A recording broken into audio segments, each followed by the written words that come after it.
ওলামায়ে কেরামকে দেশের জন্য অবদান রাখবার সবক দেওয়া মানুষগুলো অনেকেই আছেন দেশের সম্পদ দেশের বাহিরে পাচার করে বেগম পাড়ায় তারা বাড়ি ঘর গড়ে তোলে, দেশ প্রেমের জিগির মুখে তোলেন, অথচ দেশকে লুট করে দেশের বাইরে সম্পদ পাচার করে সেখানে নিজের আখের গুছিয়ে শুধুমাত্র এখানে দেশপ্রেমের অভিনয় তারা করে থাকেন।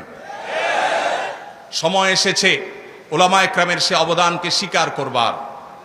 সেই ব্রিটিশ বিরোধী আন্দোলন থেকে নিয়ে শুরু করে এই 24শে জুলাই আন্দোলন পর্যন্ত প্রত্যেকটা ক্ষেত্রে মাদ্রাসার ছাত্রদের ওলামায়ে কেরামের যে ত্যাগ বরাবরের মতো সেটি অবমূল্যায়িত হয়েছে।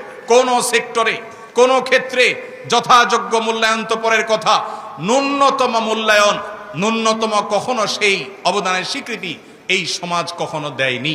অনেক মিডিয়া আছে উল্লেখ করতে পর্যন্ত তারা কার্পণ্য করে। সময় এসেছে সেটির পরিবর্তন করবার, সময় এসেছে সেই অবস্থাকে পরিবর্তন করবার।